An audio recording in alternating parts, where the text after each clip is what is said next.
Boa tarde, graça e paz. Hoje é segunda-feira, são 14 horas 53 minutos e depois de alguns dias que eu não faço vídeo, sempre preocupado com a reforma da casa, e a reforma da casa fica e as coisas de Deus a gente vai deixando para trás. É bem mesmo desse jeito.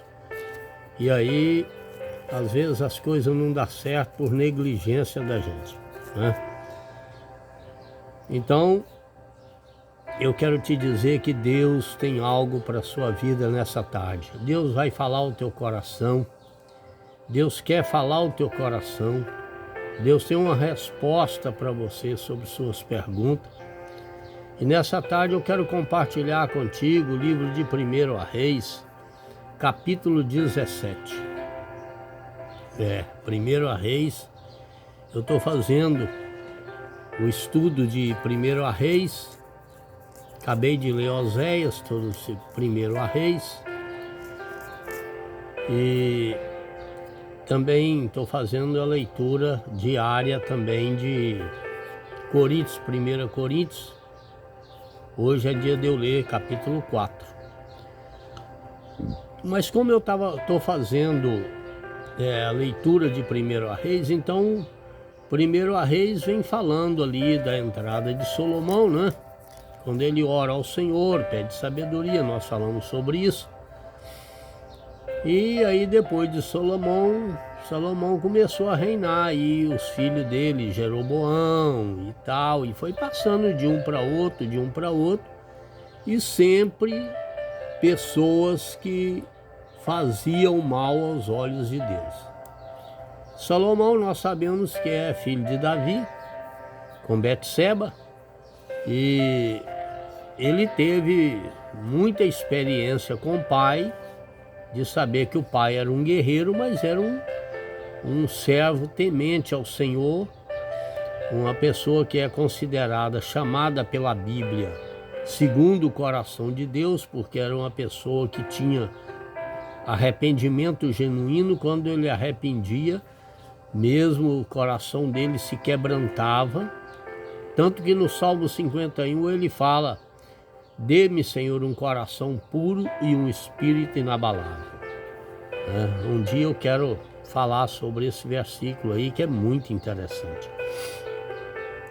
E aí, como eu já disse, foi passando de pessoas para pessoas, a hierarquia, né? E chegou a Acabe, parece que é filho de Onri, né?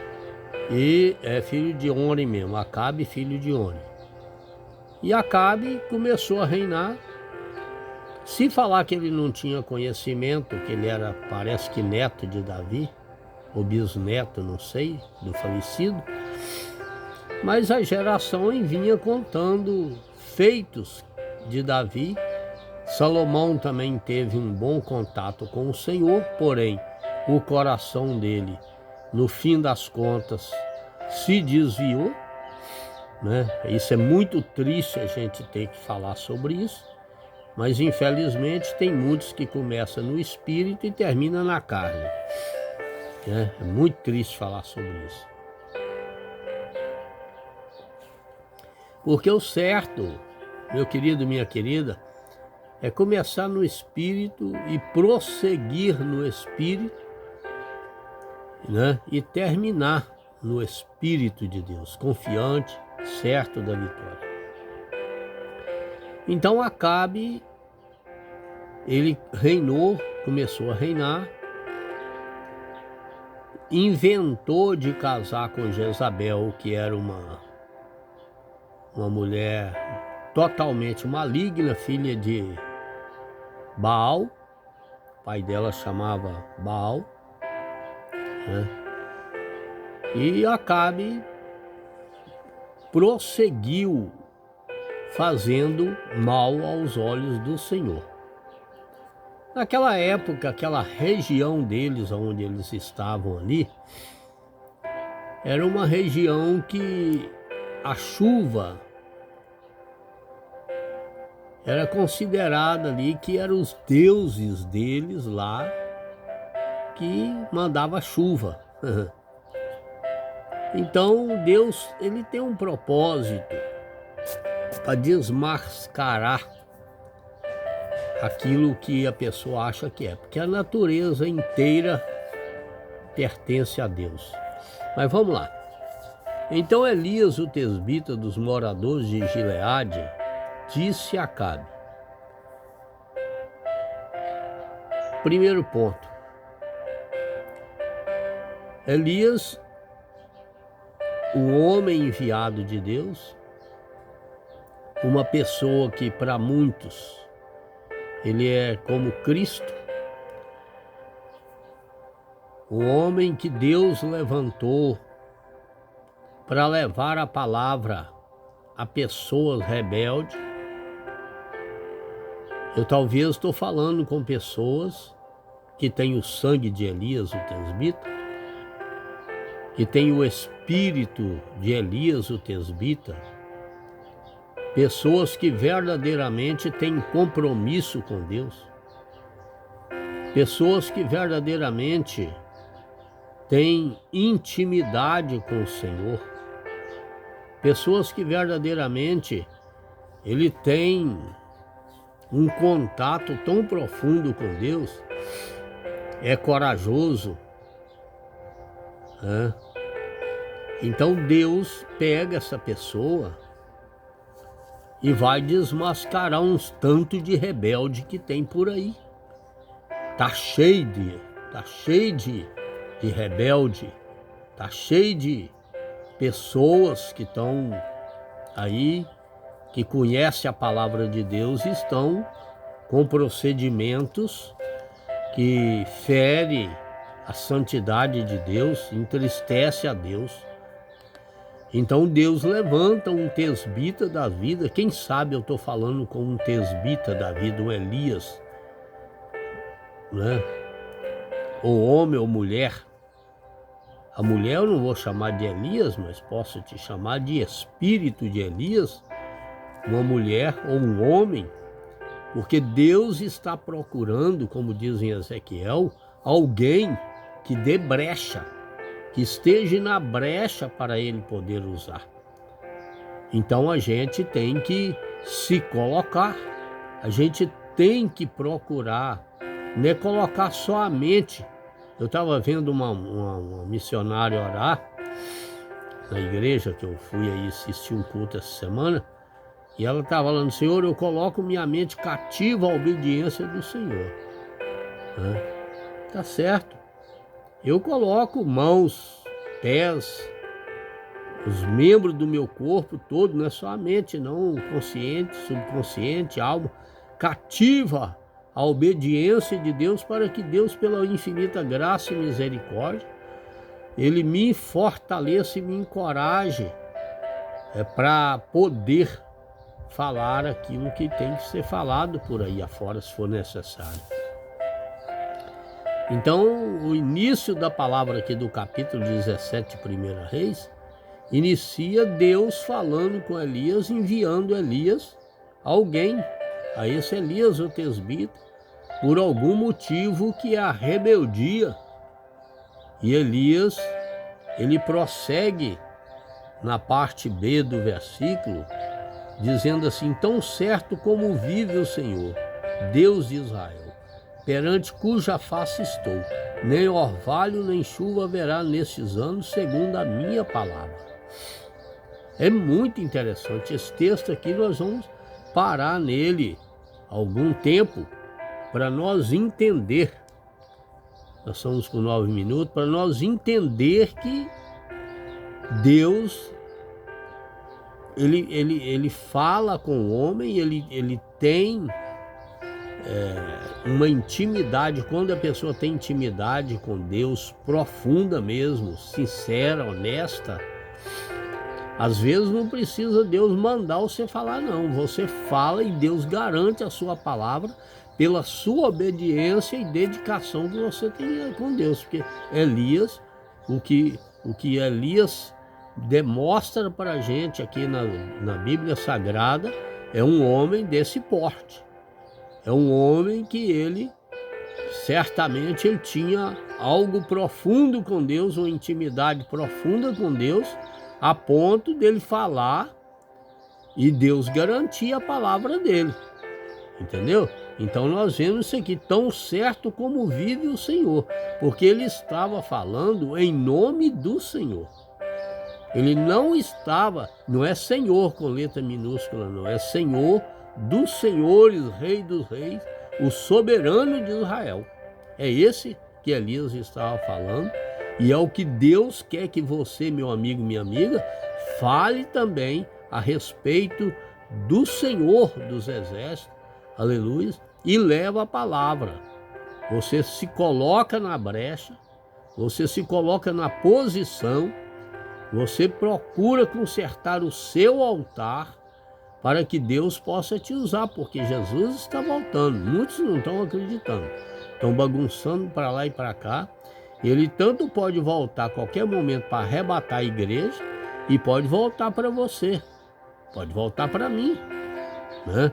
Então vamos ficar nessa primeira introdução. Isso é praticamente uma introdução do homem, não somente homem de Deus, mas um santo homem de Deus.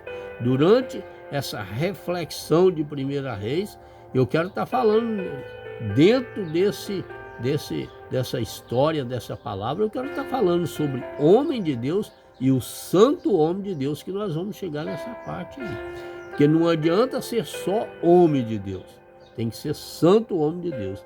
E esse Elias, o tesbita, ele é um homem de Deus e um santo homem de Deus, que dá uma demonstração para nós daquilo que nós temos que ser.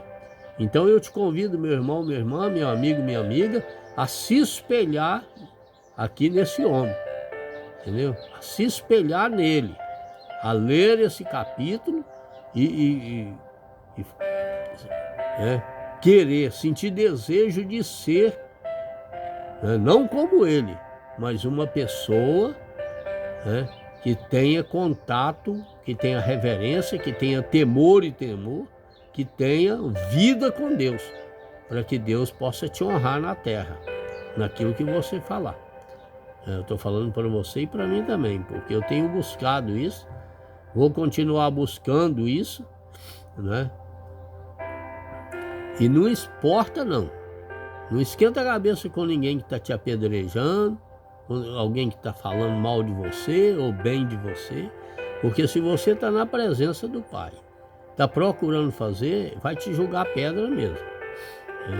Outro dia eu ouvi uma palavra aí de alguém, eu sempre, antes de vir para essa casa, eu fiz aqui uma campanha do Cerco de Jericó, 14 dias, 13 dias, 14 dias, porque eu achei que um dia eu tinha feito mal feito, então eu repeti aquele dia, deu 14 dias, como diz a Bíblia em Josué, 6 voltas, depois no último dia 7 voltas, 5 e pouca da manhã eu deslocava do meu bairro de Santa Rita e vinha para cá.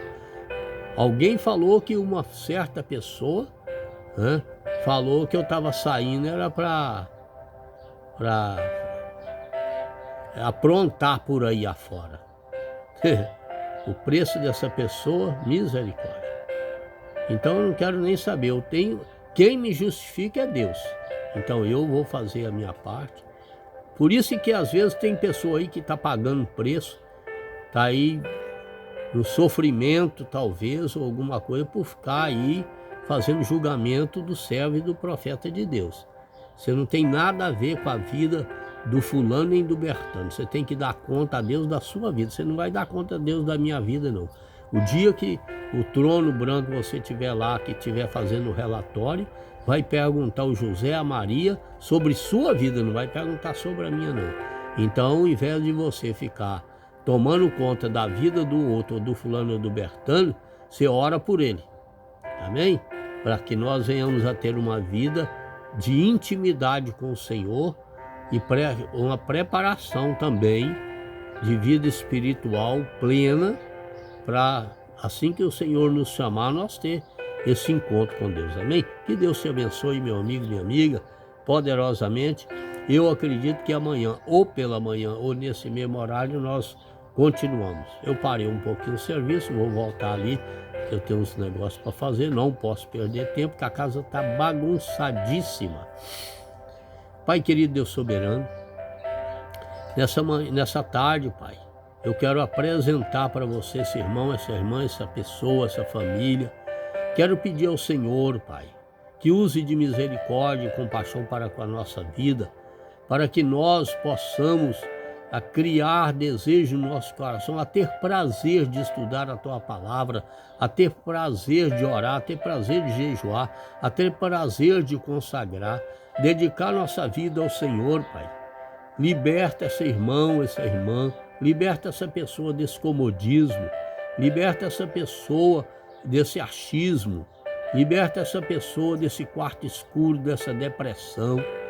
Pai querido, liberta em nome de Jesus Cristo essa família, esse obreiro que largou a obra do Senhor para ir para o mundanismo, esse louvorista, esse tecladista que largou a obra do Senhor, pensando que lá no mundo é melhor.